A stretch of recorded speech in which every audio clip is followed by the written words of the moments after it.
The first question is the keywords of post-behavioralism are. The keywords of post-behavioralism are option A, methodology and actions, relevance and actions, predictability and relevance, none of above. The question is the keywords of post-behavioralism are methodology and action, relevance and action, predictability and relevance, none of above. The right answer is relevance and actions.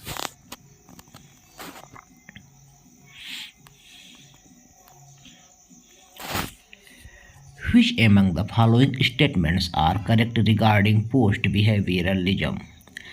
Second question is which among the following statements are correct regarding post-behavioralism?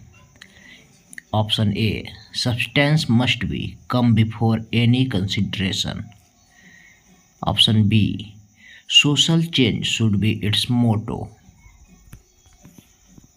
C, it pleads for the politicization of the professions.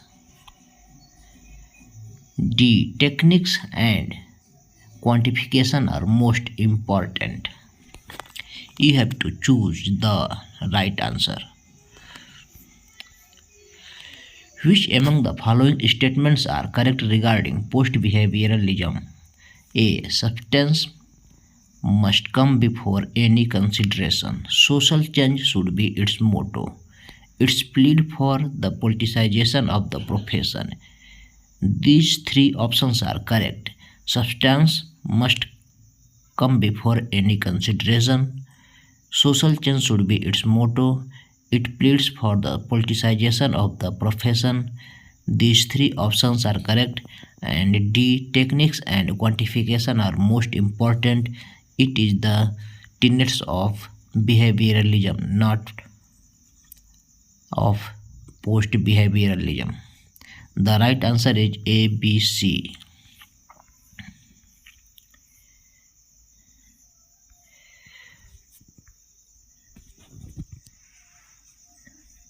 The behavioral approaches to the study of politics are the behavioral approaches to the study of politics are. The question is behavioral approach. The question is the behavioral approaches to the study of politics are empirical in nature, focused on facts, focused on scientific view of the political reality. D, focused on philosophy.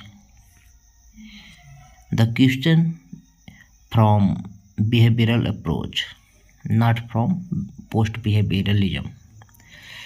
The behavioral approach to the study of politics are empirical in nature,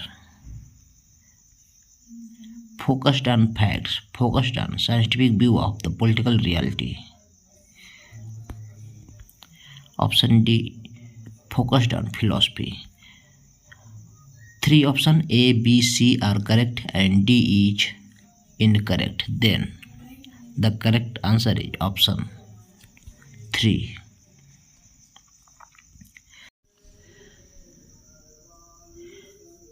Rise of post-behavioralism. Today's our topic is post-behavioralism. Let's start. Rise of post-behavioralism. David Easton ने सितंबर 1969 में New York में American political science association के 65वें अधिवेशन में राजनीतिक अनुसंधान की स्थिति पर गहरा असंतोष व्यक्त किया, जिसमें राजनीति के अध्ययन को कठोर वैज्ञानिक अनुशासन में ढालने की कोशिश की जा रही थी। उसे नई दिशा देने के लिए स्टन ने उत्तर व्यवहारवादी क्रांति का शंखनाद किया। Rise of post behaviouralism. सितंबर 1969 में न्यूयॉर्क में American political science. David Easton ने सितंबर 1969 में न्यूयॉर्क में अमेरिकन पॉलिटिकल साइंस एसोसिएशन के 65वें अधिवेशन में राजनीतिक अनुसंधान की स्थिति पर गहरा असंतोष व्यक्त किया, जिसमें राजनीति के अध्ययन को कठोर वैज्ञानिक अनुशासन में ढालने की कोशिश की जा रही थी। उसे नई दिशा देने के लिए ईस्टन ने उत्तर व्यवहारवादी क्रांति का शंखनाद किया।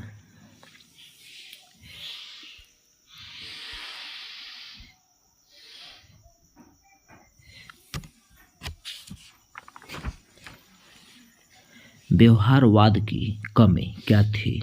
व्यवहारवाद की कमी क्या थी? व्यवहारवादी कंसेप्ट, मॉडल्स, थियरीज देने में व्यस्त रहे, पर फील्ड वर्क की ओर कोई ध्यान नहीं दिया। व्यवहारवादी की कमी क्या थी? व्यवहारवादी कंसेप्ट, मॉडल्स, थियरी देने में व्यस्त रहे, पर फील्ड वर्क की ओर कोई ध्यान नहीं दिया। जैसे न्यूक्लियर बम का खतरा, अमेरिका में आंतरिक मतभेद, वियतनाम की लड़ाई, इन सभी मुद्दों से व्यवहारवादी अनभिज्ञ थे। इन सभी मुद्दों से व्यवहारवादी अनभिज्ञ थे। जैसे न्यूक्लियर बम का खतरा, अमेरिका में आंतरिक मतभेद, वियतनाम की लड़ाई, इन सभी मुद्दों से व्यवहारवादी अनभिज्ञ थे।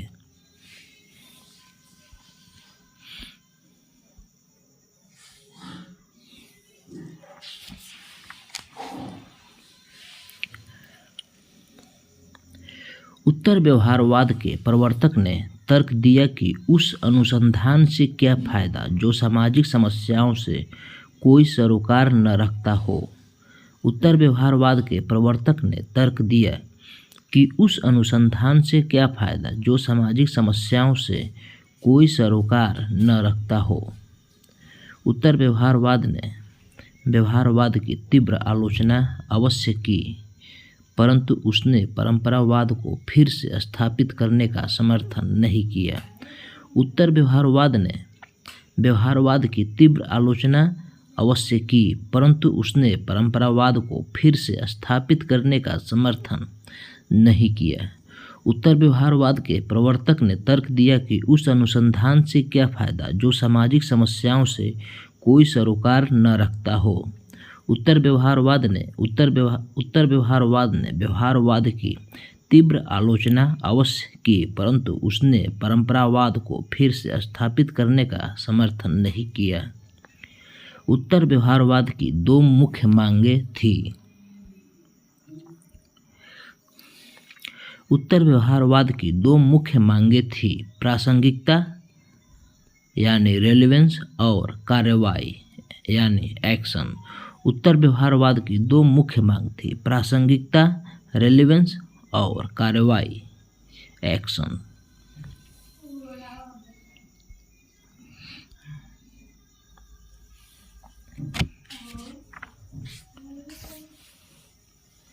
उत्तर व्यवहारवाद की प्रमुख मान्यताएं। राजनीतिक अनुसंधान में तकनीक का उतना महत्व नहीं जितना सार तत्व का है। उत्तर व्यवहारवाद की प्रमुख मान्यताएं। पहला, राजनीतिक अनुसंधान में तकनीक का उतना महत्व नहीं जितना सार तत्व का है, अर्थात यदि तकनीक की दृष्टि से कोई अनुसंधान उच्च कोटि का हो परंतु समसामयिक समस्याओं के समाधान में सहायक न हो तो उसे किनारा कर लेना ही बेहतर होगा। राजनीतिक अनुसंधान में तकनीक का उतना महत्व नहीं जितना सार तत्व का है, अर्थात यदि तकनीक की दृष्टि से कोई अनुसंधान उच्च कोटि का हो परंतु समसामयिक समस्याओं के समाधान में सहायक न हो तो उससे किनारा कर लेना ही बेहतर होगा।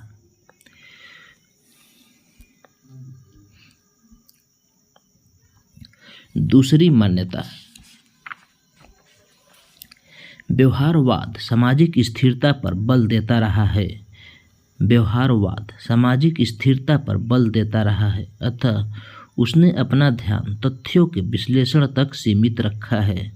व्यवहारवाद सामाजिक स्थिरता पर बल देता रहा है, अतः उसने अपना ध्यान तथ्यों के विश्लेषण तक सीमित रखा है, परंतु अब राजनीति विज्ञान को सामाजिक परिवर्तन की ओर ध्यान देना चाहिए और तथ्यों को विस्तृत सामाजिक संदर्भ के साथ जोड़कर देखना चाहिए।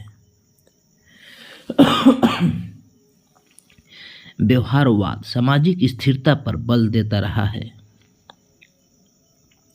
अतः उसने अपना ध्यान तथ्यों के विश्लेषण तक सीमित रखा है, परंतु अब राजनीति विज्ञान को सामाजिक परिवर्तन की ओर ध्यान देना चाहिए और तथ्यों को विस्तृत सामाजिक संदर्भ के साथ जोड़कर देखना चाहिए।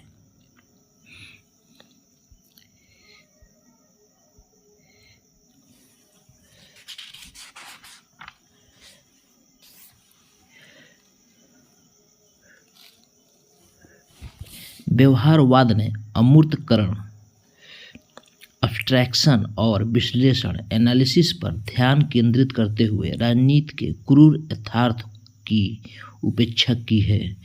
व्यवहारवाद ने अमूर्तकरण, अब्स्ट्रैक्शन और विश्लेषण पर ध्यान केंद्रित करते हुए राजनीति के क्रूर यथार्थ की उपेक्षा की है। भौतिक सुख समृद्धि के बावजूद वर्तमान समय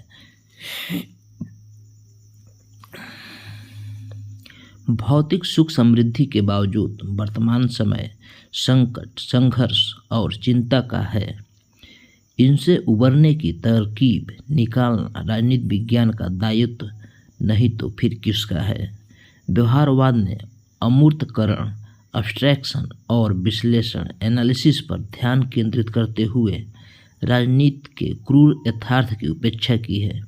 भौतिक सुख समृद्धि के बावजूद वर्तमान समय संकट, संघर्ष और चिंता का है। इनसे उबरने की तरकीब निकालना राजनीति विज्ञान का दायित्व है।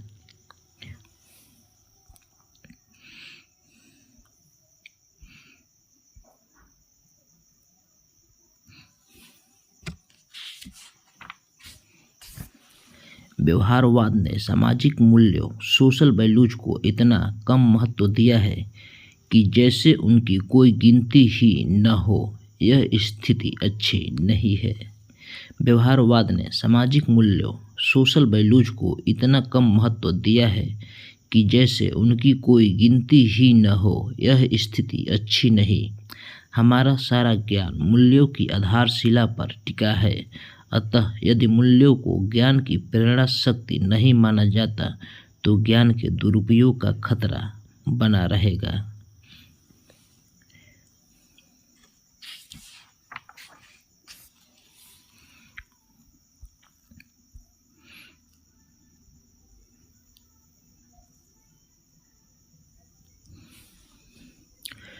उत्तर व्यवहारवाद राजनीति वैज्ञानिकों से यह मांग करता है कि मानव मूल्यों, ह्यूमन वैल्यूज की रक्षा करना उनका विशेष दायित्व है। उत्तर व्यवहारवाद राजनीति वैज्ञानिकों से यह मांग करता है कि मानव मूल्यों, ह्यूमन वैल्यूज की रक्षा करना उनका विशेष दायित्व है। यदि तटस्थता के नाम पर वे सामाजिक समस्याओं से कोई सरोकार नहीं रखते तो समाज में उनकी स्थिति टांका लगाने वाले मिस्त्रियों की सी रह जाएगी। उत्तर व्यवहारवाद राजनीति वैज्ञानिकों से यह मांग करता है कि मानव मूल्यों, ह्यूमन वैल्यूज की रक्षा करना उनका विशेष दायित्व है। छठवां, relevance and action. Relevance and action सामाजिक समस्याओं को समझ लेने पर राजनीति वैज्ञानिक कार्रवाई से विमुख नहीं रह सकते। रेलेवेंस एंड एक्शन सामाजिक समस्याओं को समझ लेने पर राजनीति वैज्ञानिक कार्रवाई से विमुख नहीं रह सकते।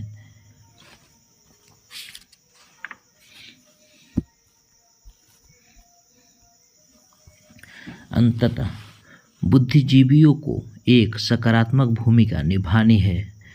समाज के लिए उपयुक्त साध्य निर्धारित करने हैं और समाज को उनकी ओर प्रेरित करना है। अंततः बुद्धिजीवियों को एक सकारात्मक भूमिका निभानी है। समाज के लिए उपयुक्त साध्य निर्धारित करने हैं और समाज को उनकी ओर प्रेरित करना है।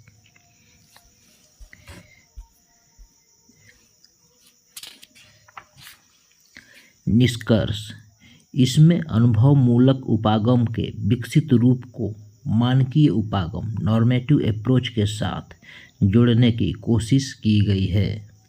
पोस्ट बिहेवियरलिज्म में अनुभवमूलक उपागम के विकसित रूप को मानकीय उपागम नॉर्मेटिव अप्रोच के साथ जोड़ने की कोशिश की गई है।